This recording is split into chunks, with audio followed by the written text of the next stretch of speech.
हरि ओम श्री गुरुभ्यो नमः। सर्वाधिष्ठानమైన పరమాత్మకు నమస్కరిస్తూ లోకోద్ధారకులైన మహాత్ములందరికీ వందనములు అర్పిస్తూ మీ అందరి హృదయాలలో ఉన్న ఆత్మస్వరూపానికి నమస్కరిస్తూ దివ్యాత్మస్వరూపులారా, జగద్గురు వేదాంతం లక్ష్మణార్యులు వ్యాఖ్యానించిన శ్రీ స్వరాజ్య భగవద్గీత ద్వితీయాధ్యాయం సాంఖ్యయోగం. యావానర్ధ ఉదపానే సర్వతః సంప్లుతోదకే తావాన్ సర్వేషు వేదేషు బ్రాహ్మణస్య విజానతః. భగవద్గీత 2వ అధ్యాయం 46వ శ్లోకం. యావాన్ అర్ధ ఉదపానే సర్వతః సంప్లుత ఉదకే తావాన్ సర్వేషు వేదేషు బ్రాహ్మణస్య విజానతః. సర్వతః సంప్లుత అంతటా నిండింపబడిన, ఉదకే యావాన్ అర్ధః నీరుగల సరస్సులయందు ఎంత ప్రయోజనమో, ఉదపాని కొంచెము నీరుగల బావియందు తావాన్ అర్ధః భవతి అంత ప్రయోజనమే అగుచున్నది. తథా సర్వేషు వేదేషు ఆ ప్రకారమే సమస్త వేదములయందు యావాన్ అర్ధః ఎంత ప్రయోజనమో, విజానతః బ్రాహ్మణస్య విజ్ఞానము వలన బ్రహ్మనిష్ఠునకు తావాన్ అర్ధః భవతి అంత ప్రయోజనము అగుచున్నది. అర్జున, అంతటను నిండింపబడిన నీరుగల సరస్సులయందు ఎంత ప్రయోజనమో, కొంచెము నీరుగల బావియందు అంత ప్రయోజనమే అగుచున్నది. ఆ ప్రకారమే సమస్త వేదములయందు ఎంత ప్రయోజనమో, విజ్ఞానము వలన బ్రహ్మనిష్ఠునకు అంత ప్రయోజనము అగుచున్నది అని పరమాత్మ అర్జునునితో తెలియజేస్తున్నాడు. అర్జున, లోకంలో నదులన్నీ తమ యందు నిండింపచేసుకున్న సముద్రము ఎంత ప్రయోజనం కలిగి ఉన్నదో, అట్లాగే కొంచెం నీరుగల బావి కూడా అదే ప్రయోజనాన్ని కలిగి ఉంది. అట్లాగే అనంతమైన శాస్త్రములు చదివి ఉన్నటువంటి మహాత్మునికి ఏ ప్రయోజనమైతే కలుగుతూ ఉందో, బ్రహ్మనిష్ట సిద్ధింపచేసుకొని బ్రహ్మజ్ఞానము కలవానికి కూడా అట్టి ప్రయోజనమే కలుగుతున్నది అని పరమాత్మ లోకానికి తెలియజేస్తున్నాడు. ఎంతో గొప్ప సముద్రముతో లోకానికి ఎంత ప్రయోజనమైతే ఉందో, కొంత నీరుగల బావితో కూడా అంతే ప్రయోజనం ఉంది. అట్లాగే ఎన్నో చదివి వాచ్యార్థాన్ని కూడబెట్టుకున్న మహాత్మునికి, ఏమీ చదవకపోయినా బ్రహ్మనిష్ట సిద్ధింపచేసుకొని బ్రహ్మజ్ఞానం కలవాళ్లకు అంతే ప్రయోజనం ఉన్నది అని తెలియజేస్తున్నాడు. దీన్ని బట్టి మనం బాగా ఆలోచించినట్లయితే, బ్రహ్మజ్ఞానం పొందడానికి చదువు రావాల్సిన పనేం లేదు. చదువు లేని వారి కూడా, నిరక్షరాస్యులు కూడా ఆ పరమాత్మ తత్వాన్ని పొందగలరు. అన్నీ చదువుకున్న వాళ్లకు ఏ ప్రయోజనమైతే కలుగుతుందో, ఏమీ చదువుకోకుండా ఏ జ్ఞానమైతే సంపాదించుకుంటున్నారో వాళ్ళు సమానమే అంటున్నాడు. అందుకే మన వాళ్ళు అంటారు కదా, చదువు కన్నా సంస్కారము మిన్న అని. సంస్కారము లేని చదువు ఎంత చదివినా కూడా అది వ్యర్థమే అని మనం వింటూ ఉన్నాం. అందువల్ల బ్రాహ్మణ అనే పదానికి బ్రహ్మజ్ఞానముతో కూడినటువంటి యొక్క బ్రహ్మనిష్ఠునకు, బ్రాహ్మణస్య అంటే బ్రాహ్మణునకు అంటే బ్రహ్మనిష్ఠునకు, బ్రహ్మనిష్ఠ గలవాడే బ్రాహ్మణుడని మనకు శాస్త్రాలు తెలియజేస్తున్నాయి. బ్రహ్మని పరబ్రహ్మని నిష్ఠావత్వాత్ బ్రాహ్మణ, బ్రహ్మని పరబ్రహ్మని నిష్ఠావత్వాత్ బ్రాహ్మణ. బ్రహ్మమునందు నిష్ఠగలవాడగుట వలన బ్రాహ్మణుడు అనగా బ్రహ్మనిష్ట గలవాడే బ్రాహ్మణుడు. బ్రహ్మజ్ఞానంతు బ్రాహ్మణ అనే పదం ఏ సత్యాన్నైతే తెలియజేస్తుందో అట్లాగే బ్రహ్మమునందు నిష్ఠగలవాడు బ్రాహ్మణుడు. నిష్ఠ అంటే నియమింపబడిన నిలుకడను నిష్ఠ అన్నారు. నియతా స్థితిర్నిష్ఠ, ష్ఠాగతి నివృత్తం. నియమింపబడిన మనస్సు నిష్ఠ అన్నారు. మానవుడి యొక్క మనస్సు దేని యందైతే నియమింపబడుతుందో దాన్ని నిష్ఠ అన్నారు. అట్లాగే బ్రహ్మమునందు నియమింపబడితే దాన్ని బ్రహ్మనిష్ఠ అన్నారు.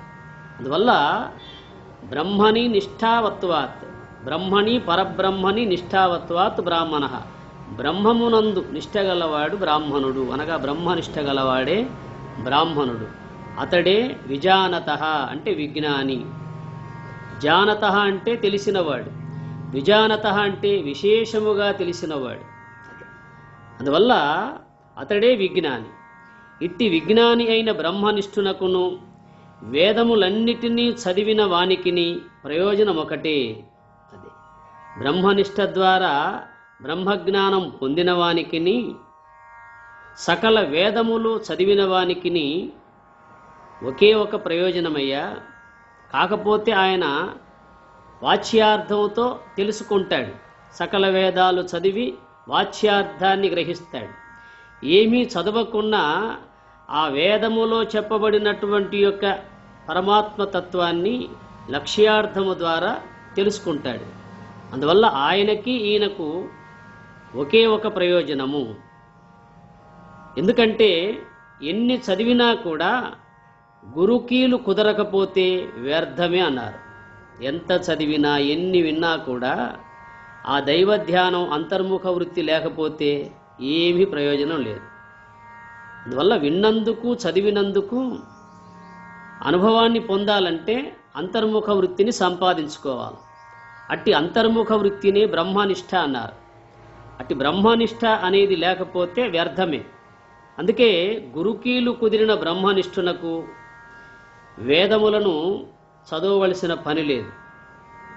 అంతర్ముఖ వృత్తి రూప బ్రహ్మనిష్ట అనబడే గురుకీలు కుదిరిన మహాత్మునికి ఇక వేదములు చదవవలసిన పని లేదు. ఎందువల్ల వేద విద్యలన్నీ ఆయనకు సులభంగా అర్థమై ఉంటాయి.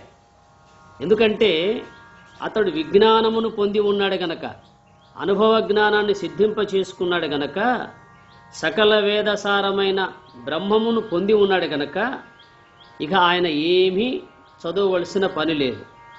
ఎట్లయితే ఆవలి తీరం చీరిన తర్వాత పడవతో పని లేదు, తృప్తిగా భోంచేసిన తర్వాత విస్తరితో అవసరం లేదు, గాయం మానిన తర్వాత మళ్ళీ ఔషధము అవసరం లేనట్లుగా ఆ విధంగా వేదములన్నీ ఆయనకు సులభంగా అర్థమవుతాయి గనక విజ్ఞాని అగుట వలన వేదసారమైనటువంటి ఒక బ్రహ్మమును సిద్ధింప చేసుకుంటాడు గనక ఇక ఆయన ఏమీ చదవవలసిన పని లేదు.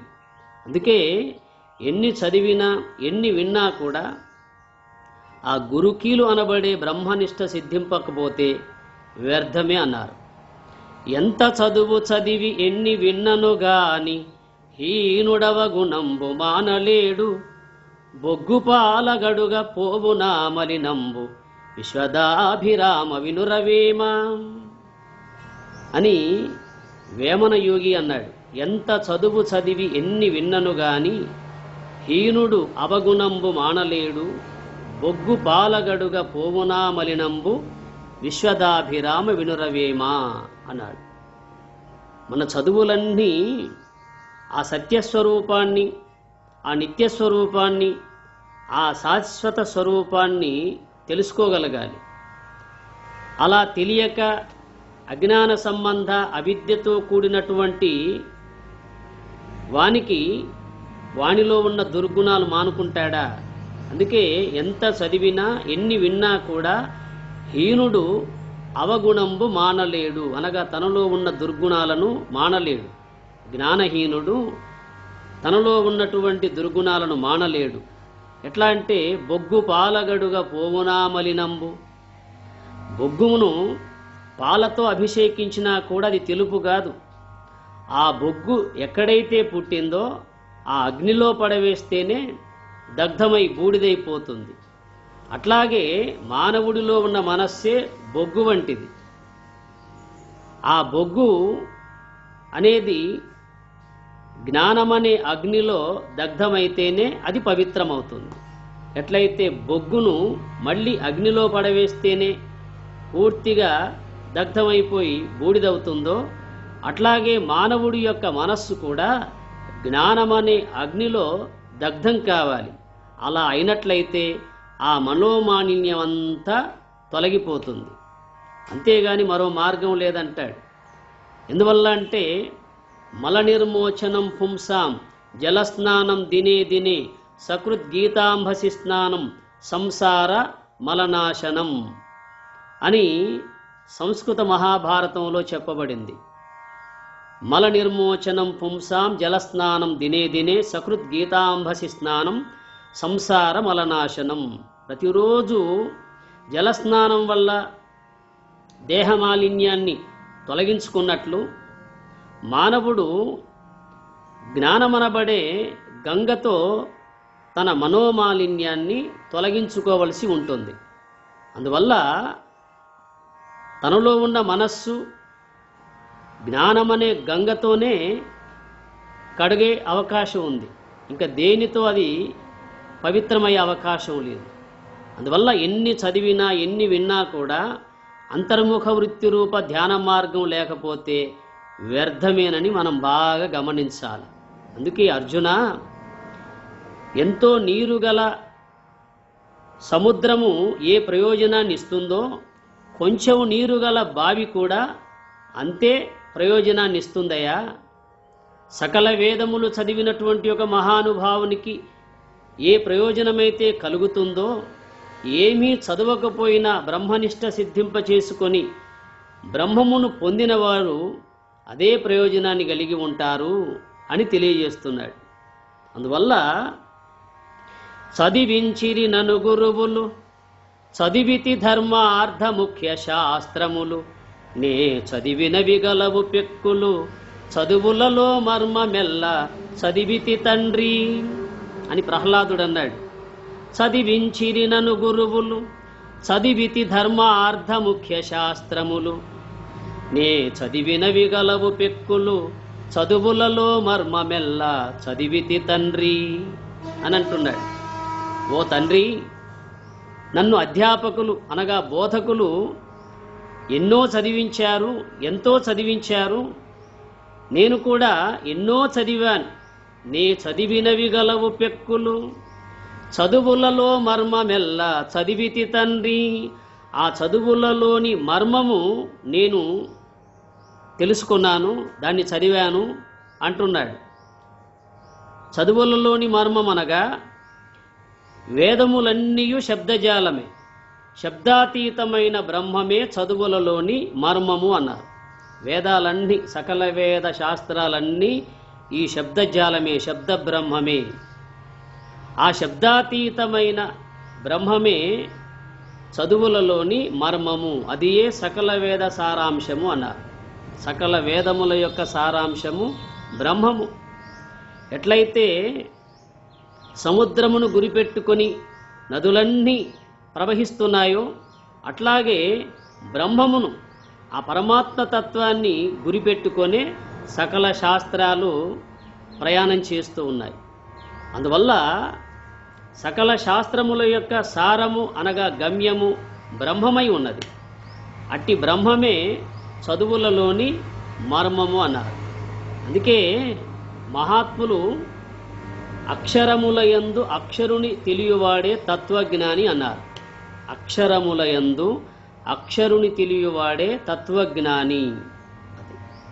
ఈ అక్షరాలన్నీ ఎక్కడి నుంచైతే మనం పలుకుతున్నామో ఈ అక్షరాలకు ఆధారమైన వాడే అక్షర స్వరూపుడు. క్షరము అంటే నశించునది, అక్షరము అంటే నశింపనిది. నక్షరతి అక్షర, క్షర సంరక్షణే. నశింపనిది కనుక అక్షరము అన్నాడు. నశించే వాటిని కూడా సంరక్షించేది అక్షర స్వరూపం అన్నారు. సకల జీవోపాధులన్నీ క్షరములే. సకల జీవులలో ఉన్న ఆత్మ చైతన్యమే అక్షర స్వరూపము. అందువల్ల ఏది ఉంటే మనము పలుకగలుగుతున్నామో దాన్నే అక్షర స్వరూపం అన్నారు. అందుకే అక్షరములలోని అక్షరుని తెలియవాడే తత్వజ్ఞాని అన్నారు. ఈ పలికేదంతా శబ్ద బ్రహ్మం అన్నారు. ఈ పలుకులకు ఆధారమైన హంసస్వరూపము శబల బ్రహ్మం అన్నారు. ఈ హంసస్వరూపానికి ఆధారమైన ఆత్మస్వరూపమే శుద్ధ బ్రహ్మం అన్నారు. అందువల్ల ఆ శుద్ధ బ్రహ్మమనబడే ఆత్మస్వరూపము నుండి శబల బ్రహ్మమనబడే శ్వాస అవతరించి ఆ శ్వాసను ఆధారం చేసుకునే మనం పలుకుతున్నాం. అందుకే వేదములన్నీ శబ్దజాలమే. ఆ శబ్దాతీతమైనటువంటి ఒక బ్రహ్మమే చదువులలోని మర్మము. శబ్ద బ్రహ్మాతి వర్తతే పరం బ్రహ్మాధిగచ్చతి అని ఉపనిషత్ ప్రామాణికంగా చెప్పబడింది కనుక ఈ శబ్ద బ్రహ్మమునకు అతీతమైన స్వరూపమే పరబ్రహ్మ స్వరూపము. అట్టిదాన్ని పొందాలి అని చెబుతుంది. అందువల్ల వేదశాస్త్రములన్నీ కూడా ఈ శబ్దజాలము, దాన్ని శబ్ద బ్రహ్మము అంటారు. అట్టి శబ్ద బ్రహ్మమునకు ఆధారము ఈ హంస అనబడే తెలివితో కూడిన శ్వాస శబల బ్రహ్మం అన్నారు. అట్టి శబల బ్రహ్మమునకు ఆధారము శుద్ధ బ్రహ్మం అన్నారు. ఆ శుద్ధ బ్రహ్మము నుండే ఈ అక్షరాలన్నీ బహిర్గతమవుతున్నాయి గనక దాన్ని అక్షర స్వరూపం అన్నారు. అందుకే అక్షరముల యందు అక్షరుని తెలియవాడే తత్వజ్ఞాని అనగా యథార్థమును తెలిసినవాడు. తత్వజ్ఞానం అంటే యథార్థ జ్ఞానము, ఉన్నదున్నట్లుగా తెలిసినటువంటి యొక్క జ్ఞానాన్ని తత్వజ్ఞానం అన్నారు. దాన్ని యథార్థ జ్ఞానం అన్నారు. అందువల్ల అట్టి యథార్థ జ్ఞానము గలవాడు, అట్టి తత్వజ్ఞానాన్ని సిద్ధింప చేసుకున్నవాడు ఇంకా చదవవలసిన పని లేదు అన్నాడు. అందువల్ల అర్జున, ఎంతో గొప్పదైనటువంటి ఒక సముద్రము ఎంత ప్రయోజనాన్ని అయితే ఇస్తుందో లోకానికి, ఏ కొంచెం నీరున్నా కూడా ఆ బావి కూడా అదే ప్రయోజనాన్ని ఇస్తుంది. అందువల్ల ఆ విధంగానే సకల శాస్త్ర కోవిదుడు ఏ జ్ఞానాన్నైతే పొందుతున్నాడో వాచ్యార్థ రూపంలో, ఏమీ చదువుకోకపోయినా అంతర్ముఖ వృత్తిని సిద్ధింపచేసుకొని ఆత్మజ్ఞానాన్ని పొందినవాడు కూడా అదే ప్రయోజనాన్ని పొందుతున్నాడయ్యా అని తెలియజేస్తున్నాడు. అందువల్ల లోకంలో నిరక్షరాస్యులు కూడా ఎంతోమంది ఉన్నారు. వాళ్ళందరూ చింతింపవలసిన పని లేదు. ఎందువల్ల అంటే ఆత్మజ్ఞానాన్ని పొందే కొరకు చదువే రావాలని ఏమీ లేదు. చదువుకున్న వాళ్ళకి ఇంకా చాలా సమస్యలు ఉంటాయి. ఎందువల్ల అంటే ఈ శబ్దజాలం అంతా మహారణ్యం వంటిదని ఉత్తరగీత చెబుతుంది. ఈ చదువులన్నీ అందులో ఏముందో ఇందులో ఏముందో అని వెదికేట్టుగా చేస్తుంది కనుక అది మహారణ్యం వంటిది అని ఉత్తరగీత తెలియజేస్తుంది. అందువల్ల వేదశాస్త్రములన్నీ కూడా శబ్దజాలము. ఆ శబ్దాతీతమైనటువంటి ఒక బ్రహ్మమే చదువులలోని సారాంశము. అట్టి చదువులలోని సారాంశముకు మర్మము తెలిసిన తర్వాత ఇంకా చదవాలా? లేదు కదా. అందువల్ల ఏ చదువైతే పరమాత్మతత్వాన్ని తెలియజేస్తుందో, ఏదైతే మన స్వరూపాన్ని సిద్ధింపజేస్తుందో అట్టి చదువును చదివి సద్గతి పొందడం అనేదే నిజమైనటువంటి యొక్క విధాయకం. అందుకే లోకంలో ఎంతో చదివామని కొంత తెలిసినటువంటి ఒక అహంకారం ఉంటుంది. దాన్ని తెలిసిన అహంకారం అంటారు. ఈ తెలిసిన అహంకారము మాయ వంటిది, తెలియని అహంకారము అవిద్య వంటిది. అందువల్ల తెలియని తత్వాన్ని పోగొట్టుకొని తెలియవలసిన దాన్ని తెలుసుకుంటే మానవుడు మహనీయుడై జ్ఞానస్వరూపుడై ఈ లోకంలో ప్రకాశించే అవకాశం ఉంటుంది. అందువల్ల ఆ విషయాన్నే ఈ శ్లోకం మనకు తెలియజేస్తుంది. గొప్ప గొప్ప సముద్రాలు లోకానికి ఎంతటి ప్రయోజనాన్ని ఇస్తున్నాయో చిన్న చిన్న బావులు కూడా, చెరువులు కూడా అదే ప్రయోజనాన్ని కలిగి ఉన్నాయి. అట్లాగే ఎంతో వేదాంగాలు చదివి ఆ పరమాత్మను తెలియని వాడి కంటే ఏమీ చదవకున్నా ఆ స్వరూపాన్ని పొందినవాడు గొప్పవాడని మనకు అర్థమవుతుంది. అందువల్ల ప్రతి ఒక్కరూ సత్యయుద్ధము, జ్ఞానయుద్ధము అనబడే అటువంటి యొక్క ఆ బ్రహ్మనిష్టను ఆశ్రయించినట్లయితే బ్రహ్మజ్ఞానాన్ని పొందే అవకాశం ఉంటుంది. అట్టి స్థితి సద్గురునాథుడు సర్వేశ్వరుడు మీ అందరికీ కలిగించాలని కోరుతూ తదీశ్వరుణ్ణి ప్రార్థిస్తూ హరి ఓం తత్సత్.